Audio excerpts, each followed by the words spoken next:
নির্বাচন যখনই হোক নিরাপত্তা নিশ্চিতে আইনশৃঙ্খলা রক্ষাকারী বাহিনীর সর্বাত্মক প্রস্তুতি আছে বলে জানিয়েছেন স্বরাষ্ট্র উপদেষ্টা জাহাঙ্গীর আলম চৌধুরী। সকালে রাজধানীর উত্তরায় র্যাব সদর দপ্তর পরিদর্শন করে তিনি বলেন, একটি বিচ্ছিন্ন ঘটনা ছাড়া সবখানে নির্বাচনের জন্য লেভেল প্লেইং ফিল্ড রয়েছে। মাঠ পর্যায়ে পুলিশের কাছে রাইফেলের মতো অস্ত্র থাকলেও ভারী মারণাস্ত্র থাকবে না বলে জানান স্বরাষ্ট্র উপদেষ্টা। প্রধান উপদেষ্টা যে সময় উনি ডিসিশন নেবেন ইলেকশনের ডেট, আমরা সেই সময়ের জন্য সবসময় প্রস্তুত আছি। আমাদের ইলেকশন যে সময় হবে ওই সময়ের জন্য যেই ধরনের প্রস্তুতি দরকার হবে আমরা ওই ধরনের প্রস্তুতি।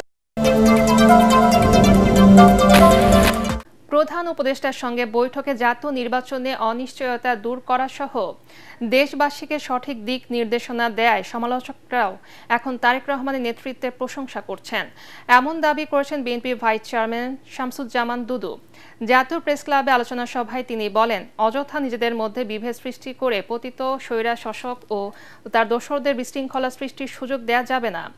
স্বচ্ছ, স্বাভাবিক, গ্রহণযোগ্য নির্বাচন আয়োজনে সবাইকে একসাথে কাজ করার আহ্বান জানান বিএনপির এই ভাইস চেয়ারম্যান। তিনি বলেন, জনগণের ভোটে রাষ্ট্র পরিচালনার দায়িত্ব পেলে রাষ্ট্র সংস্কারের 31 দফা বাস্তবায়নের মাধ্যমে দেশবাসীর আকাঙ্ক্ষা পূরণ করবে বিএনপি।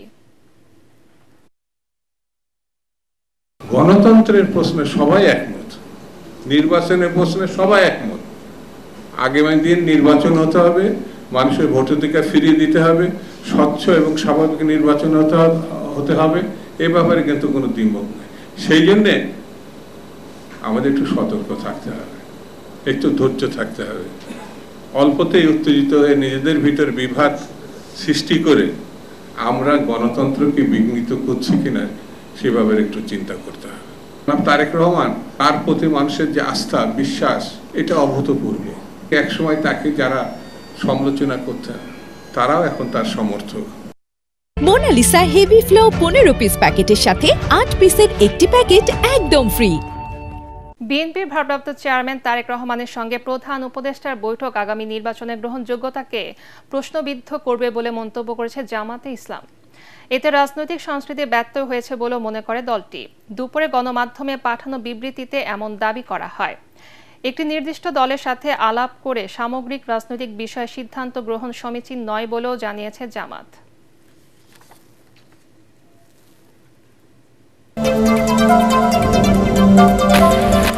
রাজধানীর উত্তরায় র্যাব পরিচয়ে মোবাইল ব্যাংকিং সেবা প্রদানকারী প্রতিষ্ঠান নগদের এক এজেন্টের মোটা অঙ্কের টাকা লুট করে নেয়ার অভিযোগ উঠেছে।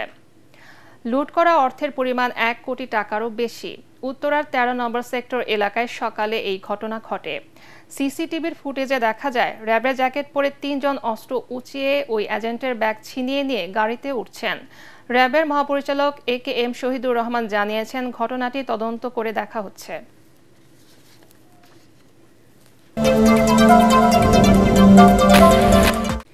ঈদের টানা 10 দিনের ছুটি শেষ হচ্ছে কাল। পরিবার পরিজনের সঙ্গে আনন্দ ঘন সময় কাটিয়ে কর্মব্যস্ত জীবনে ফিরছেন নগরবাসী। ফিরতি পথের টিকিট নিয়ে বিড়ম্বনা না থাকলেও ট্রেনে অতিরিক্ত ভিড়ের কারণে অসন্তোষ যাত্রীদের। বিনা টিকিটেও ট্রেন ভ্রমণের অভিযোগ ছিল অনেকের।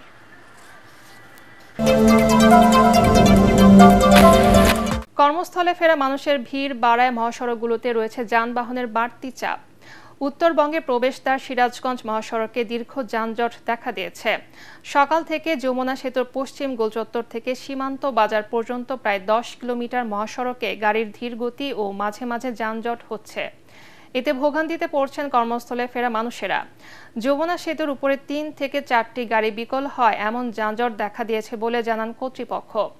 গতকালের তুলনায় আজ ছুটির শেষ দিনে ভোর থেকে মহাসড়কে যানবাহনের চাপ বেশি।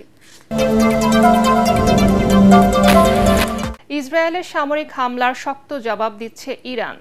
তেল আবিবের একটি শহরকে গাজার মতো বিধ্বস্ত করে দিয়েছেন ইরানের বিপ্লবী গার্ড সেনারা।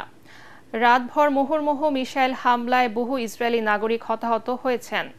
ইরানের সর্বোচ্চ ধর্মীয় নেতা আয়াতুল্লাহ আলী খামিনি জানিয়েছেন, সম্মুখ যুদ্ধে ইসরায়েলকে মোকাবেলার জন্য ইরানের সামরিক বাহিনী প্রস্তুত। এক্ষেত্রে ইসরায়েলের প্রতি কোনো দয়া দেখানো হবে না বলেও হুঁশিয়ারি দেন তিনি।